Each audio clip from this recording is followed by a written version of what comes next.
Before we begin, I invite you to subscribe so you won't miss the next story that might brighten your day.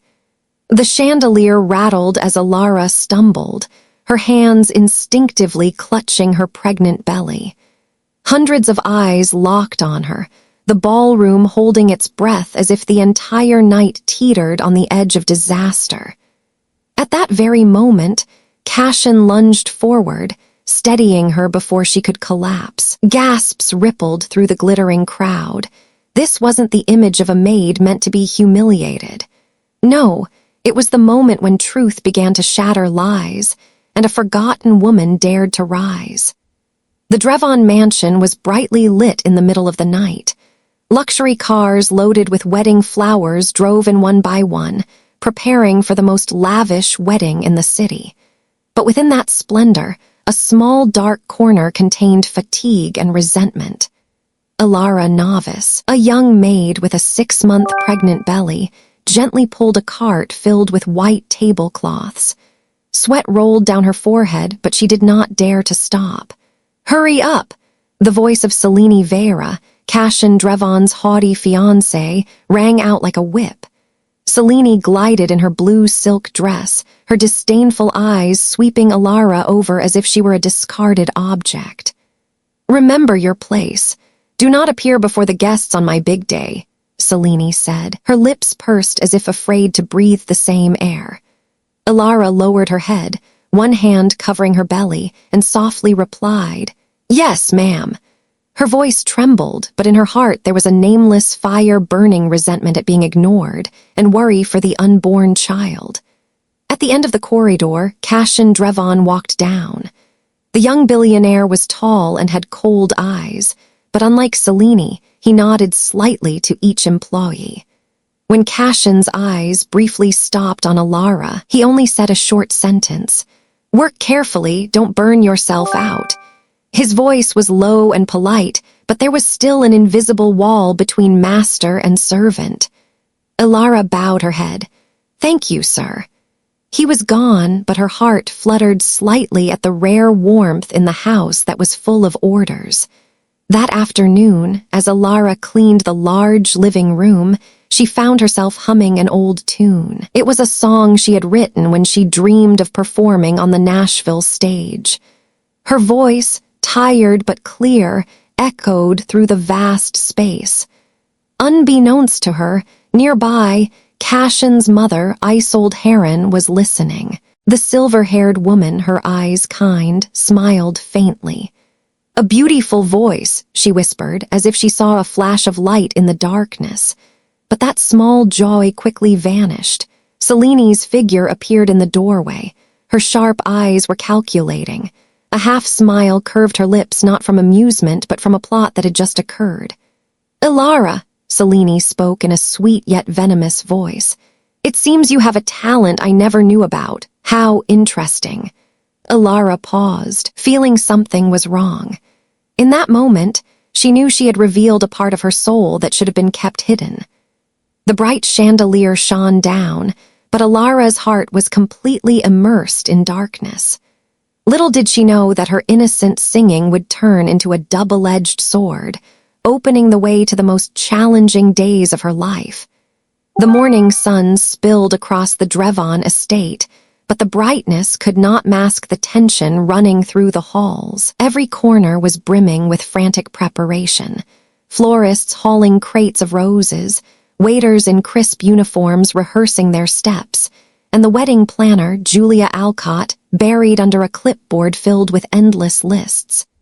Selene Vera was everywhere. Her voice cut through the chaos like a whip. "No, no, no. The roses in the West Wing must be ivory, not cream. Are you trying to embarrass me in front of half the city?" Julia, cheeks flushed, tried to calm her. "We can fix it right away. The florist must have." "I don't want excuses." Selene's eyes glittered dangerously. Then, lowering her voice, she leaned closer to Julia, her tone silk wrapped around steel. "Actually, I have a creative solution for another problem. The singer we booked might not even make it. Laryngitis, can you imagine? My perfect day cannot be ruined by some nobody with a sore throat." Julia hesitated. We could hire someone local. I know a few professionals. Selene cut her off with a shake of her head. Forget professionals, I found a more entertaining option. She smirked, her gaze drifting toward the servants' quarters. Our dear little maid, Ilara, did you know she sings? Julia blinked. Ilara, the maid who? Yes, the pregnant one, Selene said, savoring the word. She has a decent voice. But what better way to amuse my guests than to put her on stage? Imagine it, the society elite watching a maid, heavy with child, attempting to croon a love ballad. She let out a quiet laugh. It'll be unforgettable. Julia's face paled. Selene, that sounds humiliating for her. Exactly. Selene's smile widened. Humiliation makes good theater. Don't you want this wedding to be talked about for years? Julia looked down at her clipboard, clearly uncomfortable, but nodded. As you wish. That afternoon, Ilara moved through the ballroom, setting water glasses at each table. She was careful, almost invisible, but the whisper of her name followed her like a draft. She caught Julia watching her with something between pity and warning. Ilara, Julia said finally, approaching hesitantly. Yes, ma'am, Ilara asked, clutching the tray close to her chest. Julia's voice lowered. Selene, she mentioned that you sing. Ilara froze, the words struck like a bell. I used to, she admitted. She might ask you to perform, Julia continued. Just as a backup plan, Ilara's breath quickened. Perform at the wedding, Julia nodded, avoiding her eyes. It would only be one song. Something cold spread through Ilara's veins. She forced a smile, though it trembled. I'm sure it's nothing, she said, but deep inside, dread churned. Selene never asked for anything without cruelty hidden underneath. Later, in the quiet of the East Wing, Ilara nearly collapsed as she dusted a crystal chandelier. A wave of fatigue hit her, sharp and relentless. She pressed a hand against her belly, murmuring softly, It's okay, little one, just hold on. Are you all right? She turned to find Cashin standing in the doorway, his brow furrowed with genuine concern. He walked forward, his step steady but his gaze sharp, scanning her pale face. You shouldn't be climbing ladders or carrying trays, Cashin said firmly. You're 6 months pregnant, that is not light work. Ilara lowered her eyes. I don't have a choice, sir. You always have a choice when it comes to your health. Cashin replied, his voice softened. Take a break. If Selene has an issue, she can speak to me directly. Her heart jolted. Was this the same man who, minutes ago, commanded decorators and contractors like chess pieces? His words carried authority, but his eyes, they held something else. A glimmer of humanity, of care. Ilara swallowed hard. Thank you, Mr. Drevon, she whispered. Cashin studied her for another moment, as though wanting to say more, before turning away. His absence left a strange emptiness behind, one that made Ilara's chest ache. In the kitchen, Orek cornered her as she folded napkins. His tone was hushed but urgent. Ilara, I heard talk, he said, glancing toward the door to ensure no one listened. Selene's planning something with you, something cruel. Ilara's hands stilled. She asked Julia about me singing. Orek's jaw clenched. Exactly, don't fall for it. People like her don't hand out opportunities, they set traps. You think she wants to give you a stage? No, she wants to see you bleed in front of everyone. Ilara's stomach twisted. But what if it isn't all bad? What if... Stop. Orek's eyes flashed. That hope will destroy you. Protect yourself. Protect that baby. They'll smile while cutting your throat. The words sank into her bones like ice. She wanted to believe there could be kindness somewhere in this house, but Orek's warning gnawed at her. As night fell, the mansion transformed into a glittering spectacle.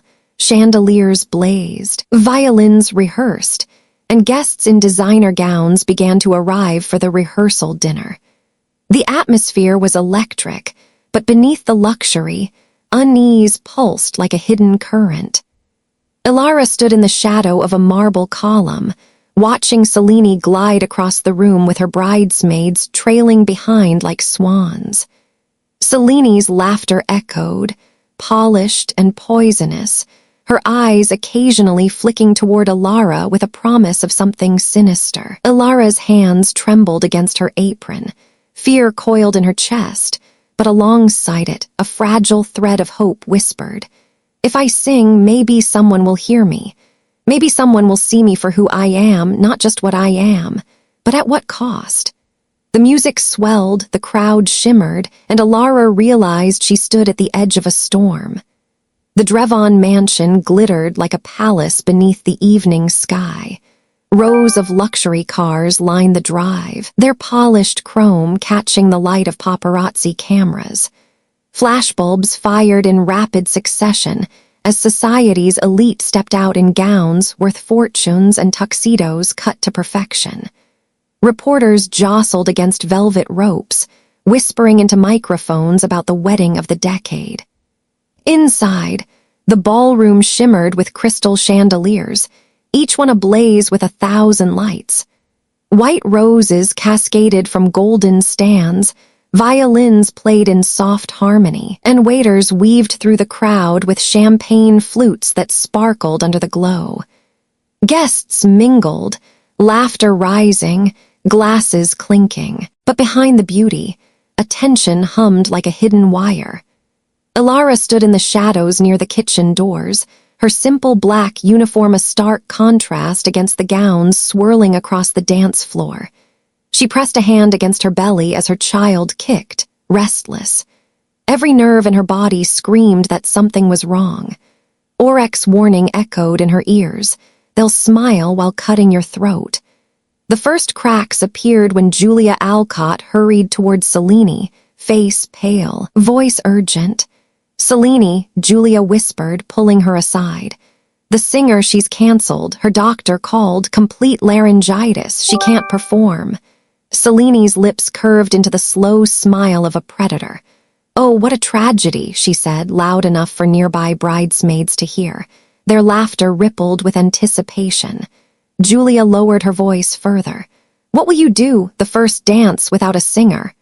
"I told you already, Julia, we have a solution." Selene's eyes slid toward Alara, who stood frozen by the wall, unaware that every step of her evening had already been planned for her downfall. The announcement came moments later. The orchestra hushed, the crowd's chatter dimmed. Selene took the microphone with effortless poise, her white gown glittering like spun starlight. "Ladies and gentlemen," she said, her voice carrying over the hall. "Unfortunately, our planned singer has fallen ill." She let the disappointment drip into her tone before her lips curved again. "But don't worry, we have something special for you tonight, something unforgettable." Alara's stomach dropped. Selene's manicured hand gestured grandly toward the back of the room. "Please welcome our maid, Alara. She'll be singing for our first dance." Gasps swept across the hall. Heads turned. 300 pairs of eyes found Alara at once, pinning her in place like an insect on display. "She's pregnant," someone whispered. "A maid, how inappropriate." Selene's lost her mind. Others chuckled, covering their mouths, hungry for scandal. Alara's throat tightened. Her knees threatened to buckle. This is the trap. This is what she wanted. 2 security guards appeared, guiding her forward under the pretense of assistance, but with firm hands that gave her no chance to retreat. The spotlight fell on her uniform, her rounded belly, her pale face. The humiliation was complete. From the head table, Cashin's brows furrowed as he leaned toward his mother, Isolde. "What is this?" he asked quietly. Isolde's lips pressed thin. "Selene's cruelty," she murmured. Cashin's gaze flicked between Selene's triumphant smile and Alara's trembling frame. His chest tightened. Something about her unsettled him in a way he couldn't quite name. Alara stood at the center of the ballroom, Selene's trap closing around her. Julia slipped her a folded sheet of paper. Lyrics, strange, complex, impossible to perform on the spot. Selene leaned close enough for only Alara to hear. "Try not to embarrass yourself too much, darling." Alara's hands shook as she held the paper. She could feel the smirks, the laughter under breaths, the weight of judgment pressing down. For one wild second, she considered running, bolting for the doors, leaving everything behind. But then she thought of the baby, of the nights she had hummed lullabies in the dark to keep her child calm, of the music that had once been her dream, her lifeline before it was stolen. No, she would not let Selene break her. She let the paper flutter to the ground. The gasps around her grew louder. "I'll sing my own song," Alara said quietly. The band leader blinked. Do you want a rhythm? Just a slow beat, 4 counts, nothing more." The drummer lifted his sticks, uncertain, but began to tap a steady, low rhythm. Alara closed her eyes. Her first note was shaky, almost broken, but then it grew. Stronger, richer. Her voice climbed the air, filling the hall with raw, unpolished emotion. "When dreams are ashes and hope feels gone, I'll rise again and find where I belong." The crowd stilled. Whispering stopped. Forks froze halfway to lips. The waiters in the back paused with trays balanced in their hands. Every word she sang carried the weight of her pain, but also the fire of survival. She sang not as a maid, not as a victim, but as a woman who had been broken and refused to stay shattered. The violins joined softly, then the piano weaving around her melody. By the second verse, her voice soared, filling every corner of the grand hall. At the head table, Cashin's breath caught. He had expected humiliation. Instead, he was struck motionless. "She's extraordinary," he whispered, barely realizing he'd spoken aloud. His pulse quickened in a way it hadn't in years, the locked vault around his heart cracking under the force of her song. Selene's smile faltered. She shifted in her chair, her eyes narrowing as the guests leaned forward, mesmerized. When Alara sang her final note, it hung in the air like a prayer. Silence followed, a silence so thick it almost frightened her. Then the ballroom erupted. Applause thundered, filling the hall. Guests rose to their feet. Some clapped through tears. Others shouted praise. Alara stood stunned, her chest heaving, her eyes wet. For a fleeting moment, she was no longer the maid in a uniform, but the singer she had once dreamed of becoming. Selene's face was pale with fury, but her voice was drowned by the roar of admiration that now surrounded Alara. Cashin's hands came together slowly, deliberately, but his eyes never left her. For the first time in years, something alive stirred inside him. And Selene, watching him, knew it. Applause still shook the crystal chandeliers, the ballroom thunderous with admiration for Alara's song. Selene sat frozen, her manicured fingers clutching the edge of the table hard enough to crack her nail polish. She had orchestrated humiliation, but instead the maid she despised had stolen the night. Worse, Cashin's eyes never left Alara. Something in Selene snapped. She rose too quickly, her chair scraping against the marble floor.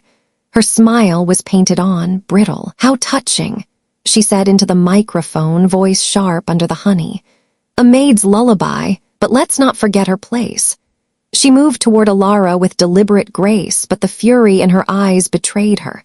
Reaching the stage, Selene brushed past, her shoulder slamming into Alara harder than necessary.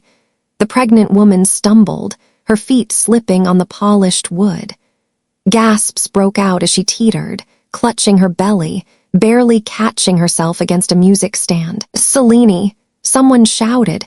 Cashin was already moving, his chair toppling behind him. He reached Alara in 2 strides, steadying her with strong hands.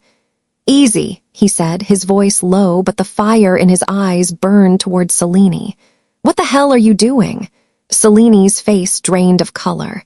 I was helping her to the side," she stammered, but her voice wavered. She lost her balance. The crowd murmured. They had seen the shove. Whispers curled like smoke through the hall. In the corner, Orek, who had suspected something from the start, slipped his phone from his jacket. Hours earlier, he had recorded Selene bragging to her bridesmaids in the dressing room. Now, with every guest on edge, he tapped play.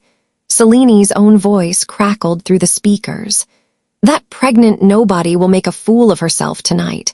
I told security not to let her leave the stage no matter what. It'll put her back where she belongs." The ballroom erupted, shocked gasps, disbelief.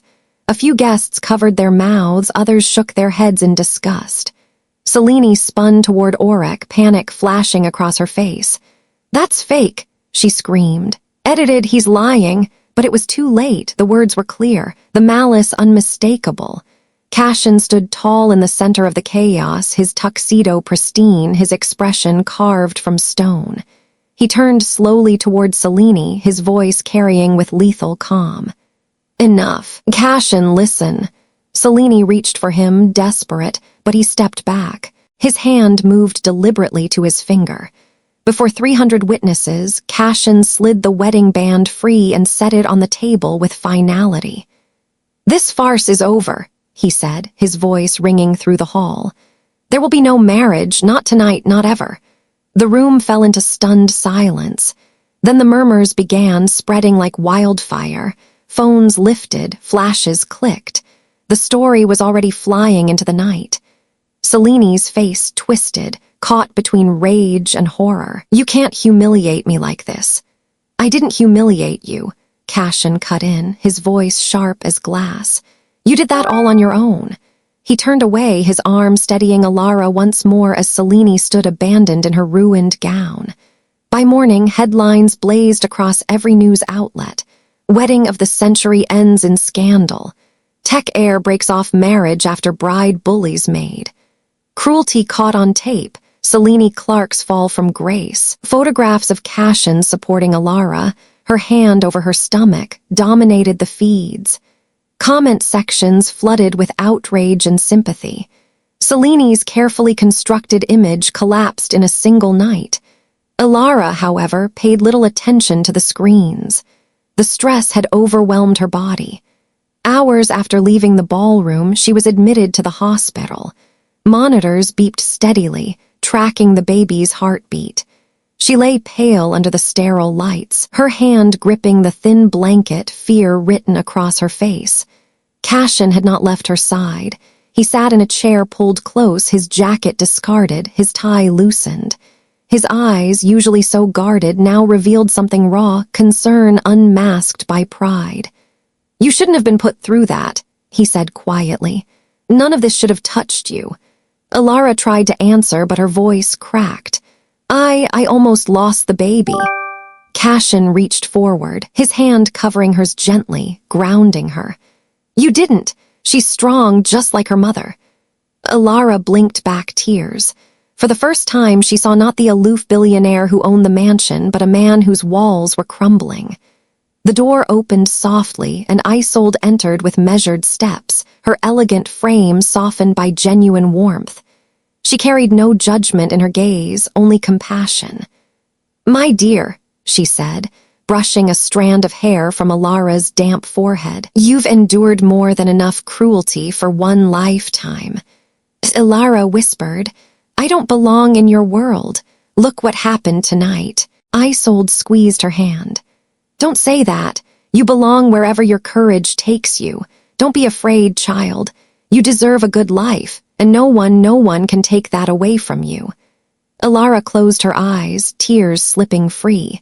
For the first time in years, her heart believed the words. The hospital room smelled faintly of antiseptic and lavender from the flowers Isolde had brought. Alara leaned back against the pillows, exhaustion written across her face, one hand protectively resting over her rounded belly. Cashin stood by the window, his tall frame silhouetted against the early morning light. He had been silent for several minutes, lost in thought, until at last he turned to her. "You can't go back to the mansion," he said firmly. "Not while Selene is still circling like a vulture. It's not safe." Alara frowned softly. "Then where am I supposed to go? I don't have family here, and I can't risk moving into some cheap place where the press might follow." Cashin moved closer, his voice steady but gentle. "I have a guest house on the property. Separate entrance, quiet, private. No one can touch you there. Stay as long as you need." She blinked at him, startled. "You're offering me your home?" "I'm offering you peace," he corrected. His gaze softened as it lingered on her face. "You need rest, and your child needs stability. Let me help." Alara bit her lip, torn between pride and practicality. Accepting felt dangerous, like stepping into a world she didn't belong to. But when she thought of the tiny life inside her, she knew she couldn't afford stubbornness. "For my baby's sake," she whispered, "I'll accept." Cashin's shoulders eased as though he had been holding his breath. "Good, then that's settled." The guest house was unlike anything Alara had ever lived in, white walls lined with bookshelves, windows overlooking a garden bursting with roses, and a small piano tucked in the corner as if waiting for her touch. For the first time in months, she felt something close to safety. Cashin didn't just provide shelter, he offered something she had buried long ago. "You sang with power, Alara," he told her one evening, his voice low as they sat by the fireplace. "That wasn't just a performance, that was truth. I want people to hear it." Her brow furrowed. "I haven't performed in years. And who would listen to a maid with no name?" "You're not just a maid," Cashin said, leaning forward. "You're a voice the world needs. I can connect you with producers. The rest is up to you." She hesitated, doubt gnawed at her.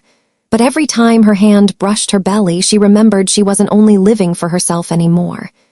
"If there's a chance to give my child a better life," she murmured, "then I'll try." Within weeks, Alara found herself in a small recording studio downtown, headphones over her ears, Orek grinning behind the soundboard. "Don't hold back," Orek encouraged. "Sing the way you did that night. Raw, real." Isolde often visited, bringing warm tea and gentle wisdom. "Don't be afraid of success," she told Alara kindly. "It won't change who you are unless you let it. Let it lift you."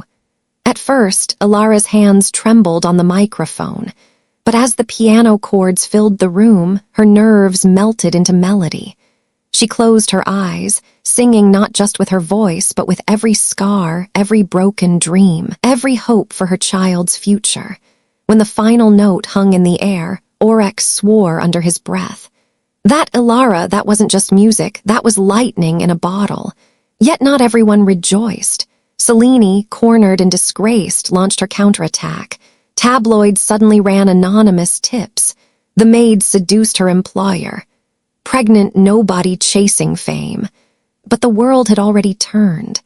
The leaked recording of Selene's cruelty had gone viral, and public sympathy leaned toward Alara. Comment sections overflowed with support.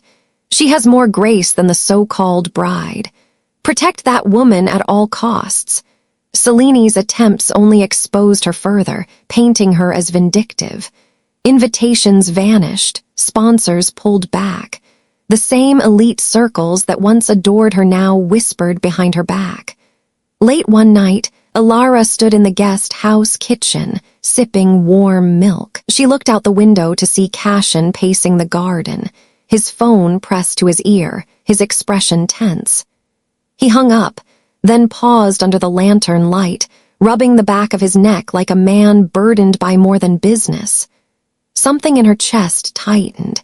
He wasn't just protecting her out of duty.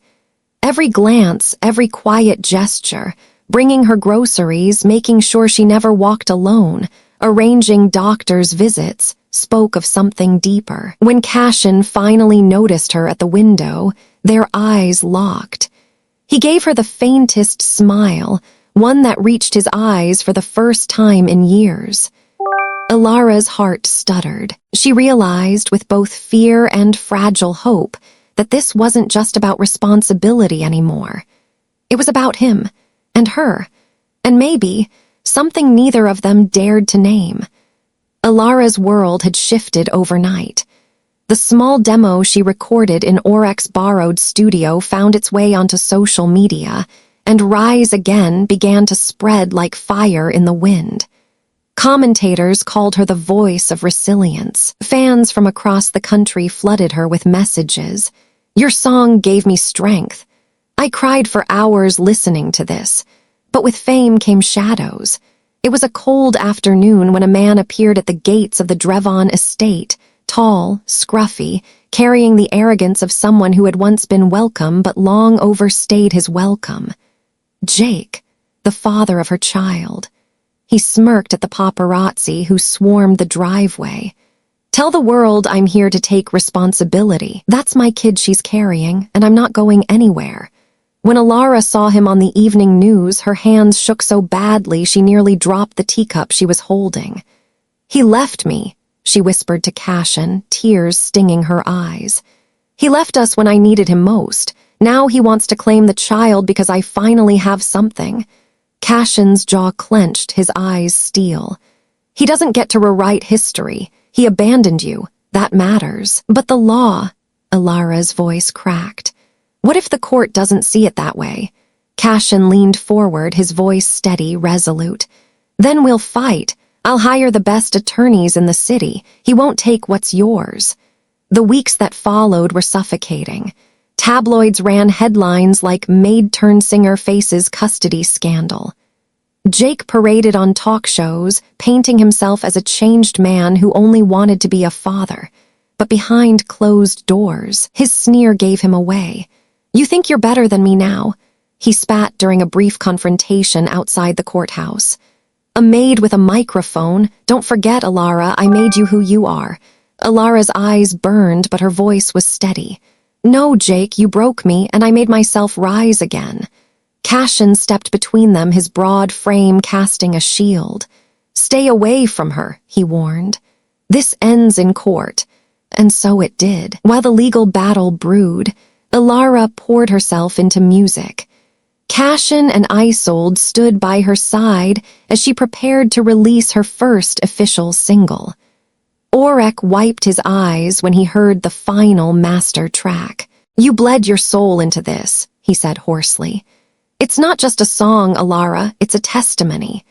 The day Rise Again hit streaming platforms, it climbed charts faster than anyone expected. By evening, it was trending globally. Fans made videos, covered it on pianos and guitars, and tagged her name with words like courage and hope. And for the first time, Alara believed it. She was more than the maid Selene had tried to destroy. She was an artist, a mother, a fighter. Court day arrived like a storm. Cameras lined the courthouse steps, reporters shouting questions. Alara walked inside with Cashin on one side and Isolde on the other, her hand trembling in his but her chin lifted high. Jake's attorney painted him as a man seeking redemption. But Alara's lawyer, handpicked by Cashin, dismantled the facade piece by piece, showing records of unpaid bills, witness statements of his abandonment, proof of his absence during her most vulnerable months. The judge's gavel struck. Custody is granted solely to Alara Novice. Mr. Jensen's petition is denied. Alara gasped, tears spilling down her cheeks. Relief washed over her like sunlight breaking through storm clouds. Jake stormed out, cursing under his breath, but she barely noticed. Cashin reached for her hand, his thumb brushing over her knuckles. It's over, he whispered. He can't touch you or the baby again. That evening, back at the guest house, Cashin stood with her on the porch. The garden was quiet, lanterns casting a golden glow. He looked at her not as an employer, not as a protector, but as a man stripped of his walls. Alara, he said, his voice low, almost uncertain for the first time. You've changed my world. I thought I was done feeling anything after my wife passed. But then you walked into my life, carrying all that pain and strength, and somehow gave me hope again. Her breath caught, her heart racing. I love you, Cashin said, the words steady, unflinching. Not out of obligation, not out of pity, but because you are the most extraordinary woman I've ever known. Tears welled in her eyes. She whispered, trembling, I don't know if I deserve this kind of love. Yes, you do, he replied, cupping her cheek. More than anyone I've ever met. She closed her eyes, letting the warmth of his touch break down the last of her defenses. Then, yes, she breathed. Yes, Cashin, I love you too. Months later, the city's grand amphitheater was filled to the brim. Thousands of fans stood shoulder to shoulder, waiting for the woman whose song had carried them through their own battles. Backstage, Alara held her baby in her arms, whispering, "This is for you." Cashin kissed the child's forehead, then pressed his lips to Alara's hand. "We'll be right there, cheering louder than anyone." When she stepped onto the stage, the roar was deafening. Lights bathed her in gold as she began to sing "Rise Again," her voice steady and strong, echoing to every corner of the arena. And there in the front row, Cashin, Isolde, and Oryx stood with her baby cradled safely in their arms. Alara sang not as a maid, not as a woman defined by hardship, but as an artist who had fought through fire and found her truth. The audience rose to their feet, tears streaming, applause thunderous. And Alara, her eyes glistening as she looked at her family below, knew this was only the beginning. She had risen, and she would never fall again. When I look back on this story, what stays with me is not just the pain Alara endured, but the way she transformed it into strength. Life will always test us, sometimes in the cruelest ways, but every trial is also an invitation to rise higher than we thought possible. I've learned that dignity and kindness can outshine wealth and power, and that love, when it's true, is never about appearances, but about standing with someone when the world turns against them. I want you to remember this. The greatest victories often come after our deepest humiliations. What others used to break you can become the very thing that builds you. So let me ask you, have you ever faced a moment when you felt small, dismissed, or invisible, and somehow found the courage to stand taller?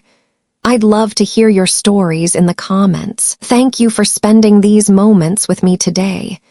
If this story touched your heart, I'd love for you to join our little community here. Just click the subscribe button below. It's free, and it means we can share more meaningful stories together. You are always welcome here.